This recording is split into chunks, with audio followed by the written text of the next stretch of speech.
My boy D. What's going on? Derick Dee Richardson. Let me tell you something, ladies and gentlemen. I am so excited about having this young man on the podcast show today. When I tell you, I remember he was born.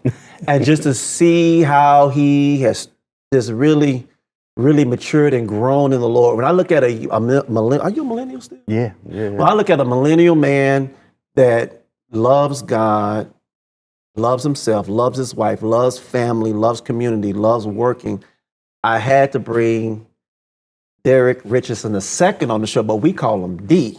D, man, again, welcome to the show, man. Man, I appreciate you, dude. I appreciate you. So, D, so let's talk, man. You know, we living in a society now. There's two things I know for sure. That you're educated, that you are assistant principal, and that you also a Christian and you're also elder of the church.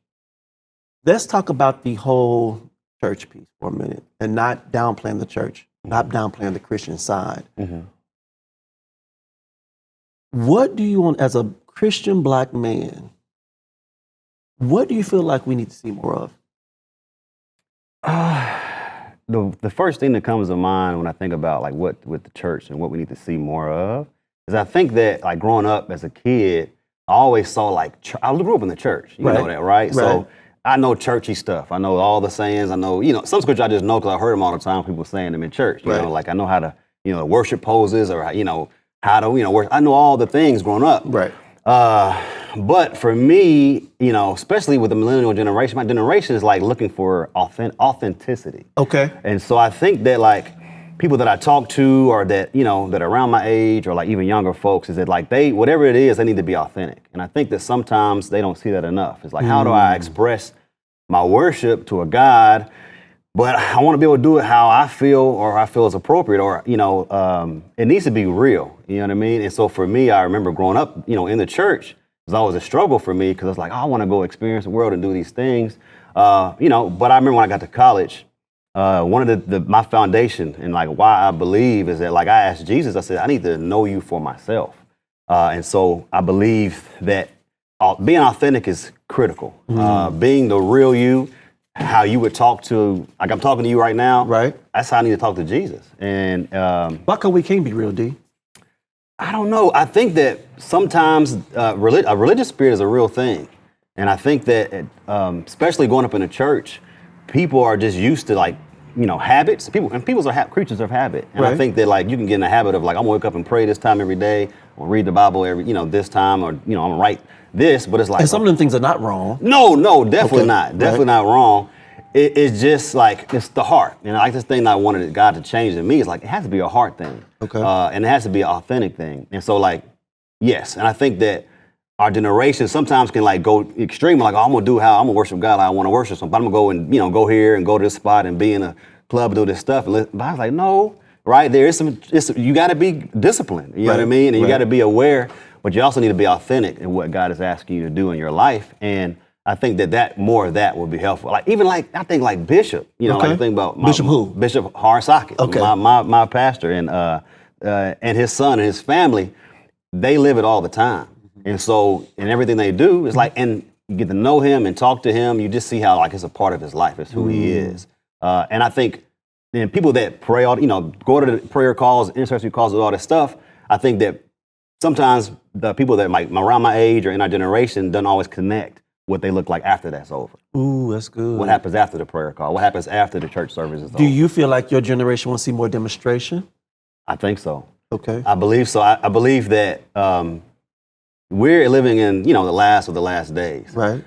And I believe that there is a huge movement of just power and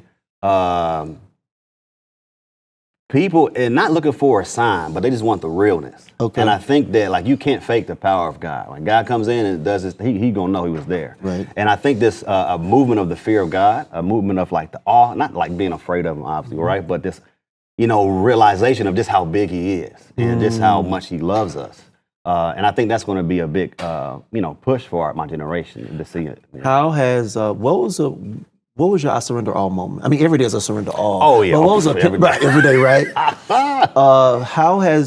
When did I asked Derick DY this earlier? when was it the pivotal point in your life? Say, okay, I'm gonna really try this thing for real. I grew up in it. I know it. I know all of it. But when did God really deal with you about really growing in Him and becoming? That's a good question. I know it. I remember my freshman year in college. At the end of it, right before Easter, is where the Easter Sunday of my 2013. No, sorry, 2008. My first year at college, and Easter Sunday, I remember I ran to the altar, the first one at the altar, and God had been dealing with me for a while because I went to school, was trying to kick it, do all the things, right? But I remember I didn't feel right. Okay. Something that was like I'd always feel convicted. Did you feel out of place going to the club or to the parties or to the? I have fun. Because y'all don't know, D raps too. Oh, man. So he had a rap thing going on one time, right? Yeah. So I was I love music. Right. You know what I mean? But I remember that I would always, at some point, be convicted. Okay. And I knew it wasn't right. And so for me, it was like I was being this double-minded man, unstable in all his ways. So I'm like I'm still going to church. Right. Because my big cousins told me, if you go get drunk and get high, make sure you go to church and make sure you still honor the Sunday. All of us. You know what I mean? Right. But I was like, I'm doing that, but God's like, I feel like God needs more than that. It's like, man, I don't know, something didn't seem right. I'm glad I'm going in the prison because at least some people praying for me and all that kind of thing, and they can see me. But I remember one night I was dating a girl, shouldn't have been with her, and I remember I was feeling wrong, and again I was in the process like I'm struggling with these things. I remember that night I called her and I was like, I felt like God was something to break up with her. Okay. It was not a healthy relationship. We were doing stuff we shouldn't have been doing, and I remember I called her. We was up all night talking to her. And she was crying on the phone, and I was trying to explain to her. I said, I'm in a process of like kind of committing my life to the Lord, and I just don't feel like this is a good thing for either of us. And so she was crying like, why, yeah, blah blah blah, because really. We was having a good time, but I remember my boy Harold was there. My best friend, my boy, grew up together, and he was like there giving me scriptures. So I'm like talking to her, he's giving me scriptures to back it up, and so we're going back. Then we got the phone, and we start talking about being vulnerable about like our lives and how much we admire one another. And I remember we started just crying and boo-hooing. It's like 2:00 in the morning in my dorm room. And then after that, I called my dad, and I was like, I get it now. I said, I had to find him on my own. Yeah. He had to become real to me. Yeah. And I had to be authentic and just talk to him for who he is and find out who he is. And I felt his love and his overwhelming compassion. I just thanked him for all the discipline, all whatever he showed me. Right. But for me, it was like, if I'm gonna do this, I'm gonna be either all in or not in at all. Well, you was on fire before you got married. So how did you sustain yourself? Jesus, help me, Lord. Before you said I do. So how was that because it's a lot of single brothers out there that ain't married yet, and it's rough.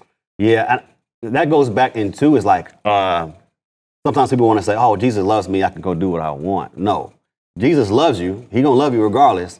But you have to honor the word and what the word says, and the word is not to be like to be strict. Like Jesus ain't trying to like make you live a strict life. He's trying to make you be free and be clean and stay pure so that you can enjoy the life that he's given you. And so like, one of the things is like celibacy is a thing.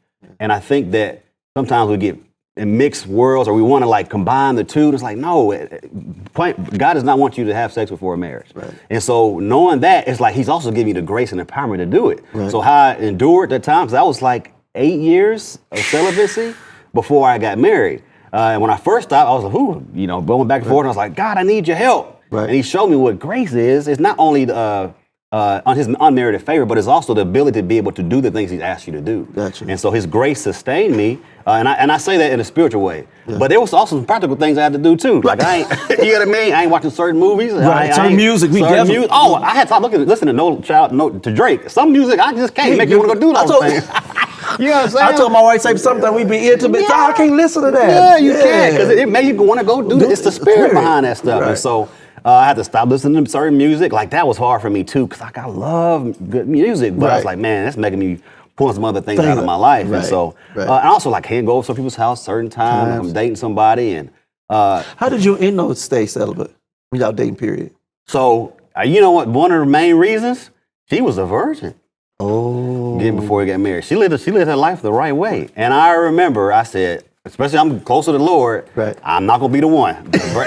I said, Lord, I don't want that responsibility. Right. And because I knew the way to that. You know what I mean? That's the way. And God had given me, I was like, no, I ain't going to do that. And also, credit Eno. Eno is just like she's God-fearing. She loves the Lord. Yeah. She is a strong woman of faith. So. Hey, Denotra told me, "Okay, how fine you are. You ain't doing nothing. We ain't gonna do it." That's all he's mad for. I was married a year later. Yeah. I was older too. So D, what would you tell a millennial man now in terms of how to draw closer? Because I'm not even talking about this point. I'm not talking about the world standard. I'm just talking about the struggle we have in the church, especially with mental illness. Oh yeah. You know what I'm saying? We've churched for so long, and we lingoed for so long, and we run around the church for so long, but we're not really dealing with the rooted issue as a man. How do we break that fallow ground so God can get in us to get that? Because the Bible says He just our inward truth. So what would you tell these brothers who are struggling with depression, that struggle with their identity? What would you say to those young brothers? I would say that God's word is everything you need. You need to eat it. It's our nourishment. It's what gives us life. And so as I learn to understand his word and how it applies to me today, and I stand on his word, he will make things clear to you. And so for everything you battle, depression, mental, issues or anxiety, who I am in Christ, like my identity, right? The world likes to try to make identities tied to certain things, like, just because I'm a man, not every man likes to, fix cars, you know what I mean? Or not every man likes to, have, be in work or doing, whatever, hard labor, all that kind of stuff. And that's okay. That's not tied to who God says your identity is in being a man. But what is important is that you go to the word and find out what God says about a man. It's important to know that what God says about, these feelings of these intrusive thoughts is the thing now, right? Or these feelings of depression or heaviness. Like God has given us ways to be able to stand on his word, his promises, and God's going to back his promise up. He said, my word will not fall to the ground. I'm going to see it, that it meets the task that it was sent. And so he's like, if you trust in me and you declare, God says, do not be anxious for anything, but in all things with prayer and supplication, make your request known unto God. And then the peace of God, which surpasses all, shall keep you, right? And so what that means to me then in application is like, I'm feeling anxious right now, Lord. You said not to do that. Help me not to be anxious. There you go. Your word says it. So Lord, I'm praying your word back to you. I'm interceding. That's what Moses did. Right. All he did was say, God, this is your people. You said you wouldn't destroy them. Please hold your hand back. That's what you said, right? And so when he did that, God relented. But when we know the word, know what his promises are, we can stand on them. It gives us everything we need to combat against the world. Do you? This is me though, but do you believe accountability is important? Oh my goodness! The iron sharpeneth iron piece. I can tell you, Brian Hockett, who's going to be my new pastor coming up next week. He's been ordained. He was one of the main people in my life in that celibacy period. I remember, had addictions, right? And things I was battling with, looking at, like pornography and things like that. Right. But I remember I had to break free from that. And how I did, I was like, I tried to do it on my own. And like, you can't do it on your own. Not for me. I was like, I need some help, Jesus, Almost counseling for some of us. Oh yeah, counseling too. I think that's super important. You got to talk to somebody, because what the devil wants you to do is put you in isolation and let you battle with them thoughts on your own. God says, don't be in isolation, be in community. Don't forsake the assembly of the saints. You need to be with other saints who's going to have the same mind, because you can get some encouragement for them, or feel empowered, or feel like, I feel it now, I'm going to go and do this thing. But Brian Hockett, I remember I made a call, promised to him, Harold, and Chip. And I was like, every time I watch pornography, every time I sin in that area, I'm committing, I will call you and tell you about it. Okay. And those calls, so embarrassing. But I had to have somebody to hold me accountable. And my fear was that they were like, I don't know, look at me wrong or whatever. Every time I called them, it was a response of love and encouragement. They never tear me down.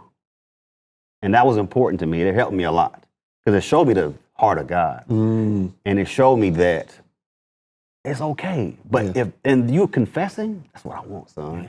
I'll come in and help all the rest of this stuff. And when I did that, after a while, it just kind of dissolved. Before I realized it, I was like, I don't feel the need or the desire for those things. Or my mindset shifted, because obviously I'm a man, I still want, right? But it was, I saw those things for what they were. I saw the people in those videos, or I saw the woman, this is God's daughter. And she's stuck in something. I don't know what she's stuck in. And what am I to connect to myself with? How can I pray for that person? Like, you know what I mean? And it just changed my perspective on it. Wow. But that's because it changed my heart. It gave me a different a different perspective. But it take me. It's like being clean. And you're being cleaned up. You don't want to get it dirty. Right. You know what I mean? So accountability is so important. So let's switch gears right here. So how do you incorporate this into the schools? Because Derick is a an assistant principal. So how do you incorporate who you are? Because we need more. I'm glad about Jamal being in education. We need more Black brothers in education.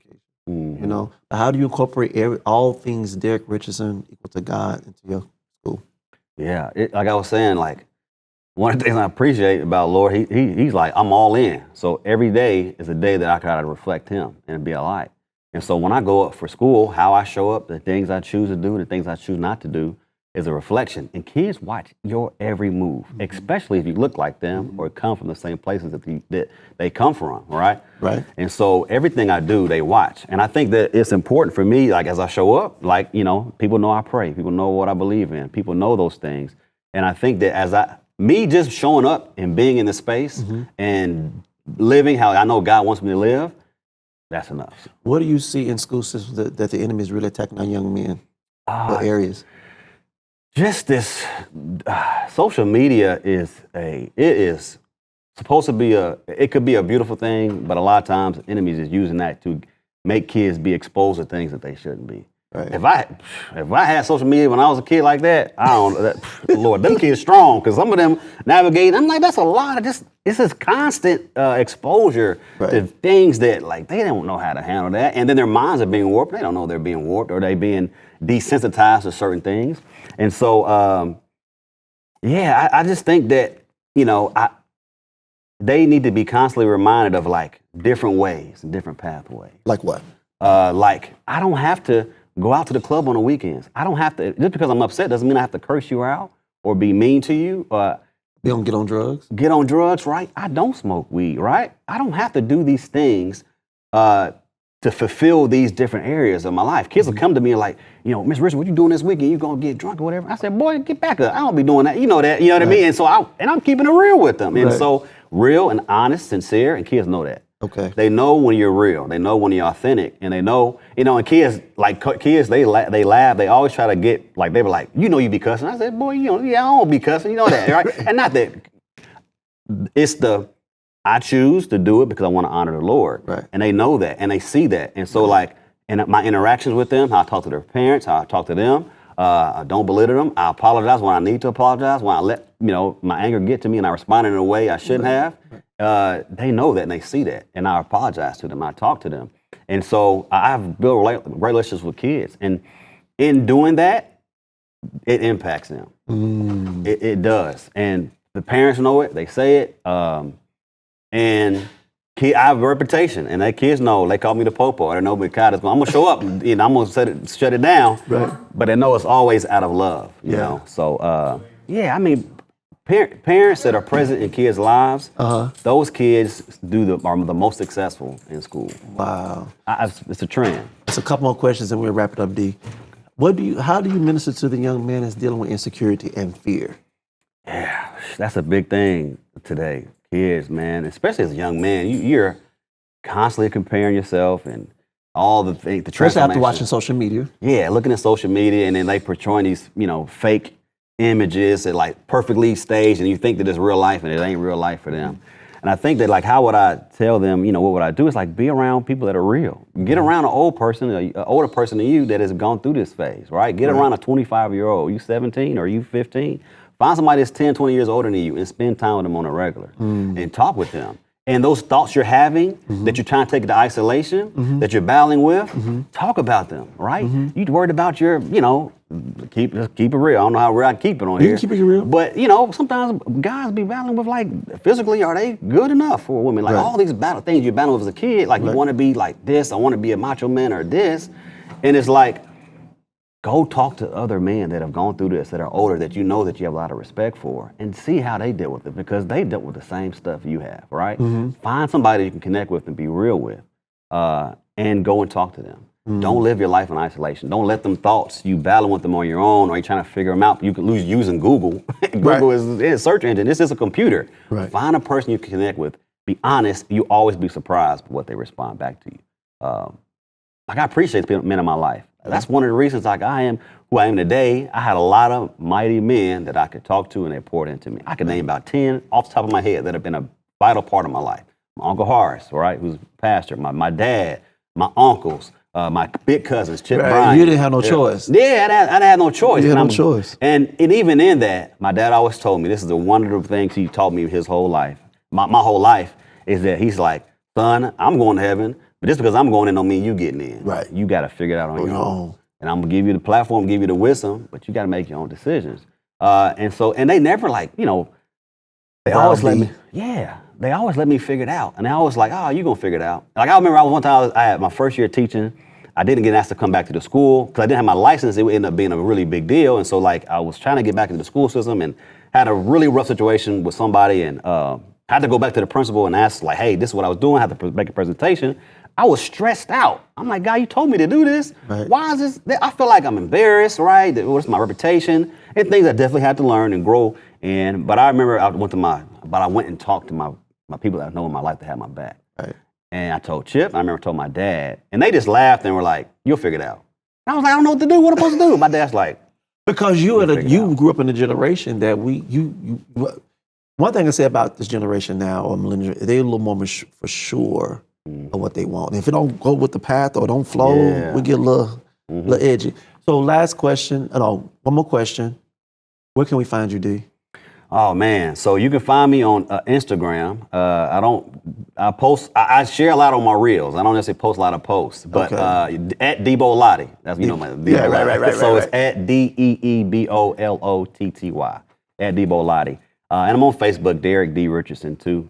Derick Dee Richardson on Facebook. So yeah. This is the ultimate question. Okay.